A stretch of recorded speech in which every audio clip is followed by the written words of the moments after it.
hari ini saya diberi kesempatan oleh panitia untuk membawakan tentang bagaimana kami boleh terbiasa atau bagaimana kita dapat membedakan migrain dengan sakit kepala yang lainnya. Dan ini penting sekali bagi kita semua karena seringkali anamnesa yang salah itu menyebabkan pasien dirugikan. Saya melihat banyak sekali pasien-pasien yang tidak memerlukan MRI, CT scan, atau dan sebagainya eh, dikarenakan kurang dari analisa dari eh, kita sebagai klinisi. Kalau kita lihat, ini ada satu evaluasi dari 102 negara.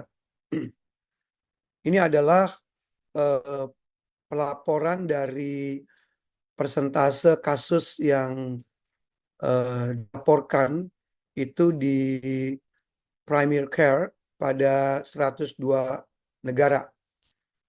Dan kalau kita lihat, di sini hampir semuanya itu menunjukkan bahwa angka yang paling tinggi itu adalah eh, sakit kepala. Ini pada kasus-kasus neurologi. Hampir sama, yang mengejutkan hampir sama dengan Caesar.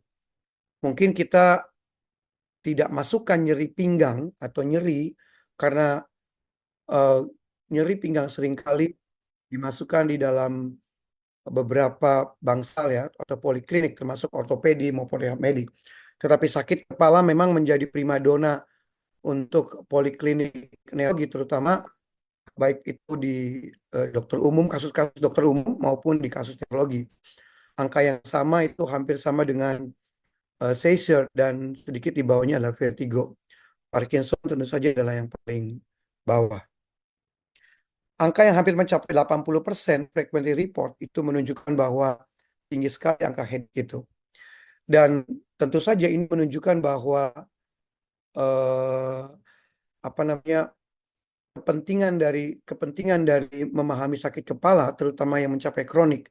Kalau kita lihat jumlah 80% itu ada tiga hal yang eh, perlu kita perhatikan dampak daripada sakit kepala yang angka sampai 80% tadi. Pertama adalah quality life. Kalau kita lihat quality life, terutama migraine kronik ya, itu secara signifikan itu mempengaruhi quality daripada hidup. Walaupun kasus migrain tidak sebanyak tension, tetapi dapat dimengerti bahwa kenapa angka migrain itu sangat mempengaruhi kualitas hidup. Karena apa? Karena efek samping dari migrain sendiri dan nanti kita akan belajar bahwa kualitas nyeri pada migrain itu lebih tinggi dibandingkan dengan tension headache yang memang dia adalah common. Kedua, itu juga mempengaruhi secara employment, yaitu more likely to be unemployed ya, ya dibandingkan dengan yang episode terutama yang kronik. Sehingga treatment kronik sekarang sudah banyak obat-obatan bahkan tata laksana migrain yang semakin canggih dan obat-obatan yang semakin canggih dan tindakan semakin canggih dikarenakan angka kronisitas itu yang tinggi yang bisa menyebabkan kualitas terganggu. Itulah kenapa kemudian challenge dari pengobatan ini itu memerlukan apa namanya peningkatan penemuan-penemuan baru gitu pada kualitas pada sakit migrain maupun penyakit lainnya.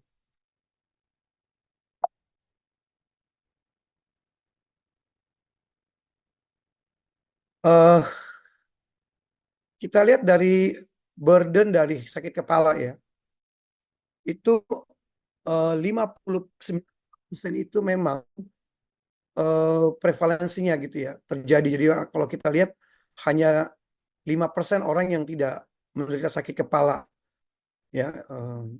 Aku pikir sih 100% sebenarnya kalau kita lihat ya apa namanya 5% menurut saya ini 100%. GP consultation itu satu dari 10 orang gitu ya konsultasi ke general physician itu bersaing mungkin dengan demam ya, mungkin demam yang paling banyak ya. Kemudian satu dari tiga referral neurologi itu satu dari tiga itu adalah sakit kepala. Jadi kalau ada orang yang dari GP kemudian ke neurologi, maka biasanya 1 dari 3 referral itu adalah sakit kepala. Dan eh, yang masuk dirawat itu 1 dari 5. Ya kalau kita lihat foto di sini gitu ya, orang yang sampai banyak sekali yang menderita sakit kepala. Ya.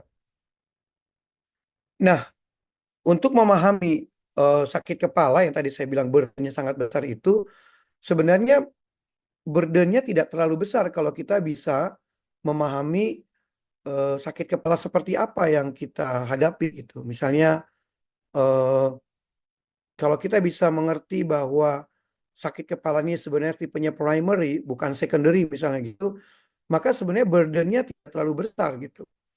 Banyak orang yang sebenarnya sakit kepala akhirnya dilakukan eh, pemeriksaan CT atau migrain atau MRI, tujuannya memang bukan untuk lakukan eh, diagnosa tetapi sebagai terapi gitu. Saya pernah ketemu pasien yang kemudian saya bilang kalau begitu kita lakukan MRI saja Pak, karena dia menuntut untuk dilakukan diminta MRI gitu pada orang-orang yang chronic headache. Lalu saya lakukan MRI dan betul gitu setelah dia MRI pastinya nggak pernah datang lagi. Karena tadi burdennya sebenarnya salah satunya karena image bahwa orang sakit kepala itu pasti gangguannya di otak gitu. Dan itu salah satunya karena eh, dokter-dokter yang selalu juga sama gitu memberikan pandangan yang salah tentang sakit kepala. Hari ini memang peserta seminar kita tidak hanya dari dokter saraf gitu, banyak dokter-dokter umum bahkan mungkin mahasiswa yang berharap bahwa dengan pemahaman tentang sakit kepala ini dengan anamnesa yang tepat kita bisa menghindari beban yang besar terhadap pasien gitu ya. Perlu. Nah, untuk memahami sakit kepala itu sendiri kita tahu bahwa ada 2 tipe sakit kepala yaitu primary dan secondary. Ya kan, saya bahkan beberapa kali kalau supaya menjelaskan pasien, saya bilangnya adalah eh, intrakranial dan ekstrakranial headache, eh, supaya dia paham benar bahwa sakit kepalanya itu sebenarnya tidak berbahaya sama sekali. Tapi secara umum ada primary dan secondary. Primary itu secara definisi pokoknya tidak disebabkan oleh adanya underlying medical condition yang lain, ya kan? Sedangkan secondary headaches itu biasanya disebabkan oleh adanya underlying medical condition, ya, kondisi medical lainnya. Kalau kita primary, biasanya migraine tension cluster itu adalah selalu eh, kita prioritaskan kalau ada orang sakit kepala datang, maka yang kita prioritaskan pertama pilihannya adalah eh, yang non underlying medical condition atau kita sebut primary headaches. Entah ini tension headache, entah ini migraine, entah ini suatu cluster headache. Sedangkan kalau misalnya tidak ada, bisa kita kemudian pertimbangkan kepada yang kedua. Kalau kita ketemukan underlying, misalnya cervicogenic headache, sinus headache, dan medication of various headache. Teman-teman, seringkali ada ada kesalahpahaman tentang tension headache dengan cervicogenic headache. Orang beranggapan bahwa cervicogenic headache itu bagian daripada tension headache. Sebenarnya itu berbeda. Ya kan, kalau tension headache memang tidak disebabkan underlying medical condition. Sedangkan cervicogenic headache itu berhubungan dengan kondisi fase daripada eh, cervical. Orang sering menyebutnya cervicogenic headache karena sakitnya di otot leher, lalu kita menyebutnya cervicogenic. Padahal cervicogenic itu adalah mostly disebabkan oleh karena kondisi fase cervical atau kondisi dari cervical di vertebra yang menyebabkan sakit kepala gitu. Jadi ini suatu kondisi yang berbeda. Cervicogenic headache itu adalah secondary headache, sedangkan uh, neck pain yang related dengan headache itu adalah tension headache. Nah, jadi kalau kita understanding headache type tadi, maka diagnostis itu sangat penting, teman-teman. Itulah kenapa history taking itu adalah the most crucial aspect. Jadi anamnesa itu adalah salah satu yang paling penting dalam mendiagnosa nyeri kepala. Saya selalu bilang kepada pasien dan kepada mahasiswa bahwa eh, banyak sekali sakit kepala yang diagnosanya itu ditentukan dengan history taking atau anamnesa, bukan dengan mengutamakan pemeriksaan imaging itu. Ya ini mungkin saya bicara begini nggak disukai nih mana rumah sakit ya. Tapi fakta bahwa sebenarnya kalau menghindari burden itu jangan terlalu berat adalah dengan memulai satu history taking yang tepat. History taking yang tepat itu akan membuat diagnosa itu akan lebih tepat. Itu teman-teman. Nah, itu bisa menyingkirkan eh, secondary headache. Jadi efektif diagnosa itu akan mengarah kepada outcome yang benar, teman-teman. Bahwa accurate diagnosis itu akan menentukan outcome yang tepat. Dan akurat diagnosis itu dimulai dengan anamnesa atau history taking yang baik. Kebanyakan kita dan teman kita, baik dokter umum, mahasiswa, kedokteran, koas, atau neurolog, itu sangat eh, tidak suka melakukan eh, anamnesa yang detail. Karena apa? Karena anamnesa yang detail itu memang akan membuat waktu yang lebih lama dan sebenarnya itu diperlukan oleh kita untuk bisa memastikan bahwa mendiferensial diagnosa kasus-kasus primary headache gitu. Saya punya banyak kasus ya sebenarnya dia punya migraine dan punya tension. Nah, anamnesa yang tepat itu bisa membuat kita bisa menemukan bahwa pasien ini mempunyai dua kasus diagnosa yang bisa terjadi bersamaan atau bisa terjadi tumpang tindih atau bisa terjadi berurutan gitu. Sehingga menjelaskan kepada pasien bahwa dia menemukan mempunyai dua diagnosis itu akan membuat pasien aware. Eh, Kalau kita tadi paham bahwa 90% orang itu memiliki tension headache, maka kita bisa paham bahwa mungkin saja seorang tension headache itu, seorang yang migraine itu mempunyai dua diagnosa. Kan? Tapi orang yang tension headache belum tentu punya migraine. Tapi orang migraine kemungkinan dia mempunyai tension headache. Jadi bisa saja seseorang itu memiliki dua diagnosa yang terjadi bersamaan atau tidak bersamaan. Sehingga akurat diagnosa dimulai dengan history taking itu sangat penting sekali. Akurat diagnosa itu akan menyebabkan appropriate treatment. Jadi saat dia mengalami tension headache atau cluster headache atau migraine atau secondary, gitu, maka dia sudah mengetahui obat mana yang harus dia minum, apalagi dia kronik. Kalau dia tahu bahwa hari ini dia sedang mengalami migraine, maka dia sudah tahu obat mana yang harus dia minum. Kalau dia sedang mengalami tension, maka dia tahu mana tapi yang harus dia lakukan gitu. Nah, appropriate treatment itu akan membuat improve quality of life. Jadi kualitas hidupnya yang sangat baik gitu. Teman-teman sering terjadi bahwa seseorang memiliki lebih dari satu diagnosa dan karena dia tidak tahu diagnosa itu, dia tidak tahu treatmentnya gitu. Semua diobatin dengan obat-obat migrain padahal dia saat itu sedang mengalami tension. Dia memakan obat-obat tension pada saat itu dia sedang mengalami migrain. Dan akhirnya tentu saja improve kualitas hidupnya akan menjadi terganggu. Jadi kalau kita bilang kita hari ini adalah mendiferensiasi eh, nyeri kepala terutama migrain dibandingkan dengan penyakit-penyakit lainnya, itu betul bahwa itu akan meningkatkan kualitas hidup dari seorang pasien. Teman-teman, kalau kita bicara analisa, sebenarnya kita bisa mulai dengan yang paling sederhana itu adalah onset. Kalau kita membandingkan antara primary dan secondary. Tujuannya kita mau memastikan bahwa memang pasien yang kita hadapi itu bukan secondary cause, tidak memiliki secondary cause. Yang pertama, yang paling mudah dari anamnesa adalah dengan onset. Saya membaginya dengan 4 ya teman-teman. Akut single, jadi akut dan baru pertama kali, itu kemungkinan headache-nya adalah subarachnoid bleeding, kemungkinan meningitis akut atau glaucoma. Ketiga banyak tiga etiologis ini adalah ketiga sakit kepala yang sangat hebat. Jadi akut single itu kemungkinan subarachnoid, akut meningitis, glaukoma. Walaupun kita bisa saja ada seseorang yang mengalami pertama kali migraine sebagai single. Tapi kalau orang datang dengan akut tapi recurrent, jadi artinya dia berulang, maka yang kita pertimbangkan adalah mungkin dia migraine, mungkin cluster, mungkin sinusitis, mungkin juga tension headache. Jadi ada acute, jadi sedang sakit sekali ya, eh, muncul tiba-tiba, tapi berulang. Saya pernah kayak begini nih, ya saya pernah kayak seperti ini ya. Nah itu adalah acute recurrent. Biasanya itu migraine, cluster headache, sinusitis, atau kita sebut juga dengan tension. Kalau subakut tapi single, ya baru pertama kali tetapi tidak tiba-tiba sekali gitu, perlahan mungkin saja ini suatu meningitis, bisa saja dia panas dulu, ya kan? Atau abses otak, bisa juga intracranial pressure yang meningkat, ya, atau bisa juga karena intratumor bleeding atau intratumor bleeding yang sifatnya single, tapi dia tidak tiba seperti datangnya seperti tiba-tiba.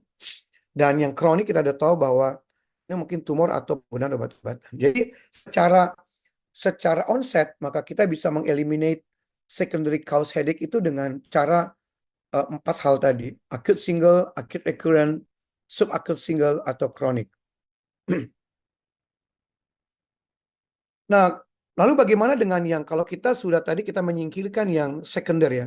Lalu bagaimana dengan kita menyingkirkan yang primary headache? Jadi kita sudah menyingkirkan tadi kasus-kasus yang secondary dengan cara tadi ya, yang akutnya, akut onset, ya kan, onset akut yang single, akut recurrent. Lalu bagaimana dengan yang kalau primary headache? Bagaimana kita melakukan anamnesanya? Kita tahu bahwa tension, ada primary headache itu ada tension headache, ada migraine, ada cluster, ada chronic headache. Lalu bagaimana kita melakukan anamnesanya? Tadi onsetnya sudah dibagi tadi. Lalu bagaimana dengan primary headache? Saya melakukannya biasanya dengan cara seperti ini. Pertama, duration based classification. Kan ini untuk teman-teman yang dokter umum mungkin bisa dipakai ya, untuk praktek sehari-hari atau untuk mahasiswa untuk menghadapi kasus-kasus seperti ini. Duration based classification biasanya adalah headache yang classified based on whether an untreated episode, ya paling tidak tuh less or more than 4 jam. 4 jam. Kalau yang short duration itu biasanya trigeminal autonomic cephalgia, misalnya cluster headache. Itu paling sering itu. Ya kan, short duration, sakit tiba-tiba gitu ya. Dia nanti aku jelaskan nanti gejala apa. Ini short duration tuh biasanya adalah trigeminal autonomic cephalgia karena dia berhubungan dengan kondisi otonomik, ya kan?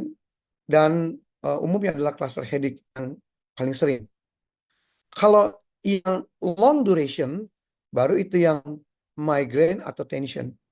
Jadi sekali lagi tadi saya bilang kalau kita mau bagi uh, tadi yang secondary dan sekarang primary, maka dari duration base yaitu short dan long. Biasanya kalau yang short itu adalah cluster, yang long itu adalah biasanya adalah migraine dan tension. Kalau kita bagi dari episodic dan chronic, maka kita bisa based on number of headache day per month. Biasanya kalau kita hitung chronic itu sebagai 15 atau lebih dari 15 hari per month. Jadi itu adalah cara kita anamnesa, kita cara membedakan antara secondary, primary, dan bagaimana kita memisahkan dengan masing-masing primary. Jadi headache itu adalah the clinical environment. Dan setelah kita tahu tadi ada primary, maka fokus kita hari ini tentang migrain, maka tentu saja membedakan migrain dengan sakit kepala yang lainnya itu sangat menantang. Teman-teman, saya sudah pernah bilang pada beberapa kolega saya bahwa kemarin saya juga udah pernah diskusi di Silom bahwa saya eh, lebih jarang mungkin dibandingkan dengan teman-teman lain yang mengalami mendapatkan kasus migrain. Karena seperti tadi saya bahwa mendiferensiasi diferensial eh, migraine itu dibandingkan yang lain itu sangat challenging gitu menurut saya. Karena bisa saja yang terjadi adalah dia bisa berdiri sendiri atau dia sedang mengalami, ada juga dia punya kasus eh, headache. Dan membedakannya itu dan menjelaskan kepada pasien itu sangat eh, menantang kita menjelaskan pada pasien. Mari kita lihat pertama detention headache. Teman-teman, tension headache ini hal yang paling banyak dipersalahkan sebagai sakit kepala, tetapi karena kronisitasnya itu membuat kemudian pasien dokter eh, cepat memutuskan untuk melakukan pemeriksaan imaging supaya pasien tenang, terutama pada orang-orang yang kronik. Tension headache itu adalah the most common, bisa terjadi pada both gender, tetapi memang karakteristiknya itu adalah bilateral, walaupun sekali saya mendapatkan pasien yang mostly dia datang pada 3 kali kesempatan datang pada posisi yang sama. Dia sifatnya pressing and tightening, kencang ya. Derajatnya mild to moderate dan durasinya biasanya eh, bisa sebentar tetapi bisa sampai berjam-jam. Kita sudah tahu lah biasanya berhubungan dengan ya, otot dan leher ya, teman-teman sudah sering ngadepin ini. Dan cluster itu biasanya secara epidemiologi itu paling banyak pada dengan patternnya jelas.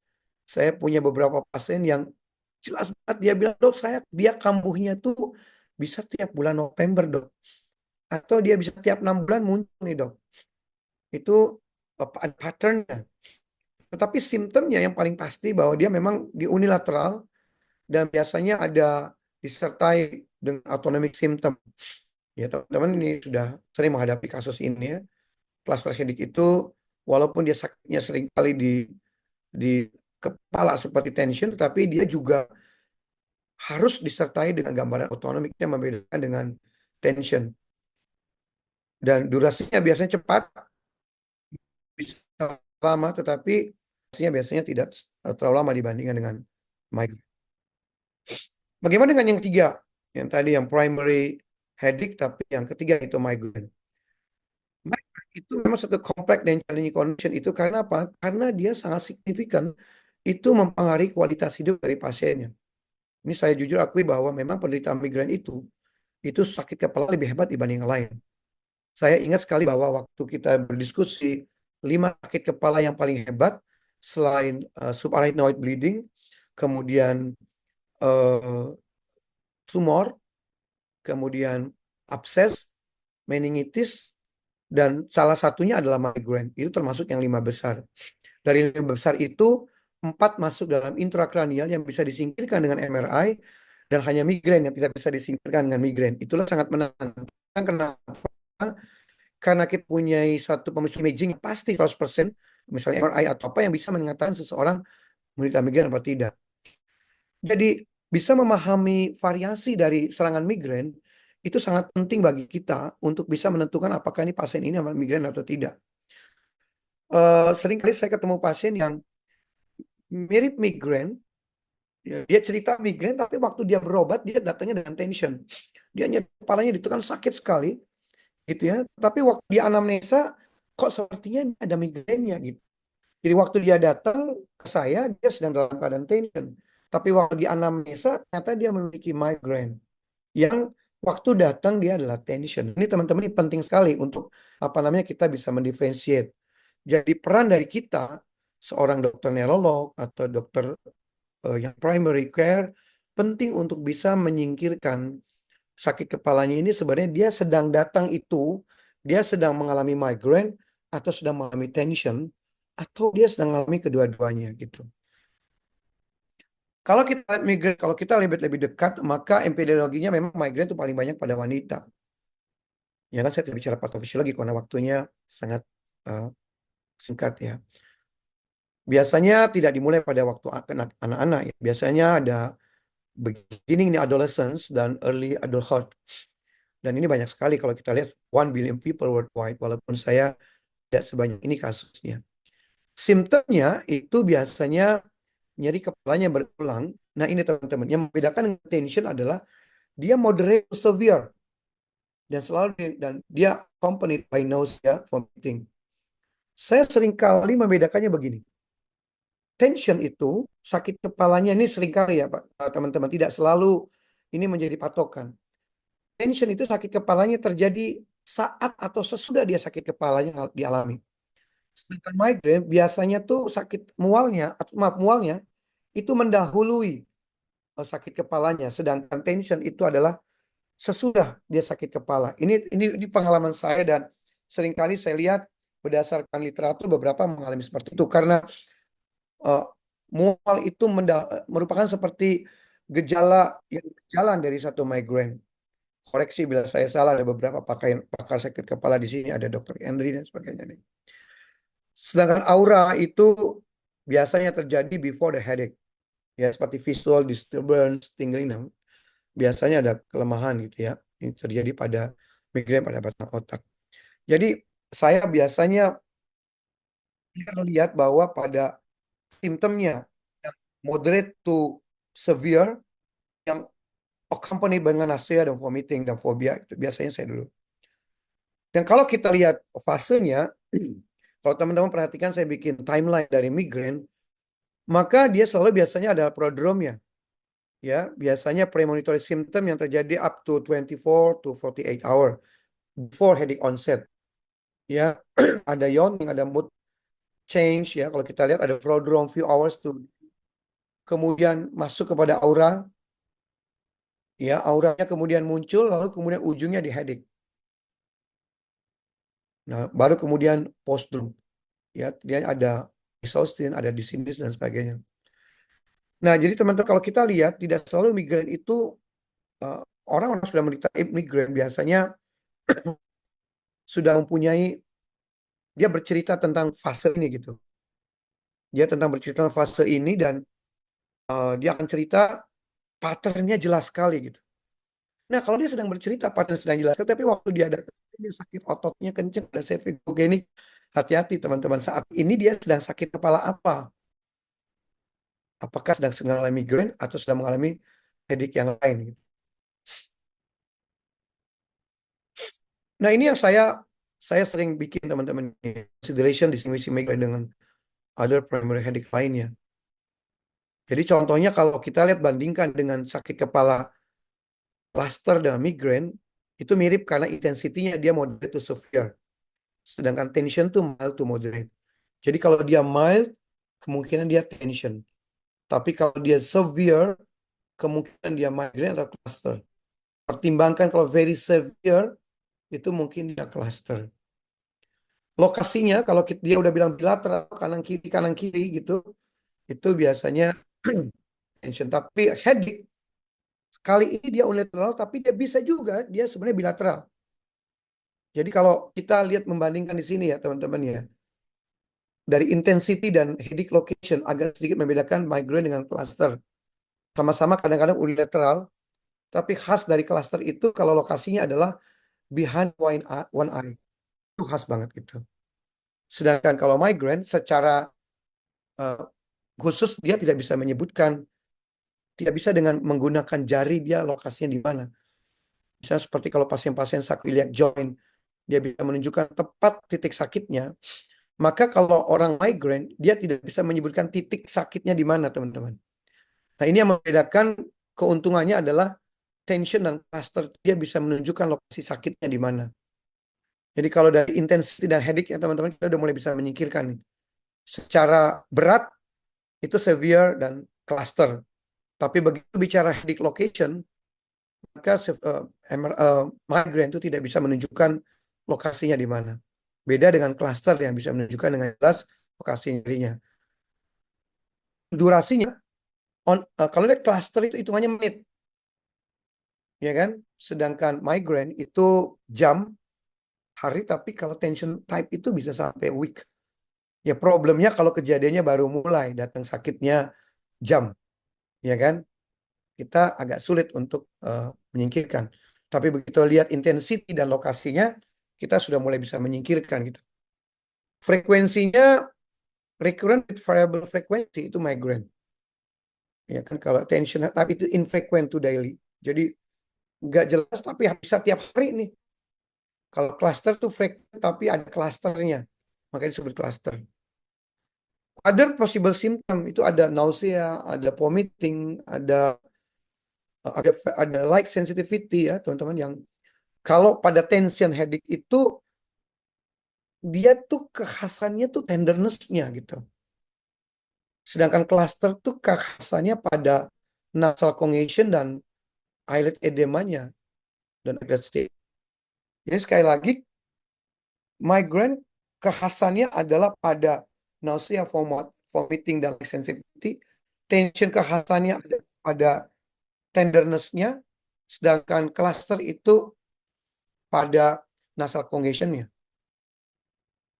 Dan demografi kita lihat bahwa memang migraine tuh dan tension headache tuh banyak pada women gitu. Jadi kalau dari sini kita sepertinya sederhana ya.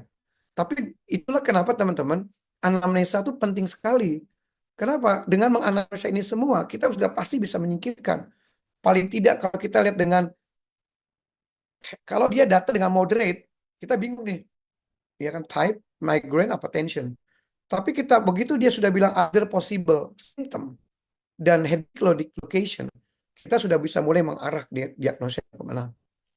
Ya kalau orang datang dengan misalnya gini, dia sakitnya moderate, lokasinya sama-sama unilateral, ya kan kejadiannya 2 jam, ya kan frekuensinya sama, maka kita susah untuk anamnesis. Tapi begitu kita lihat ada other possible symptom, maka kita sudah bisa mulai menyingkirkan yang mana gitu.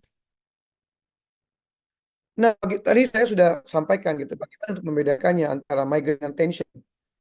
Jadi sifatnya sudah jelas ya, unilateral, sedangkan eh, dia migraine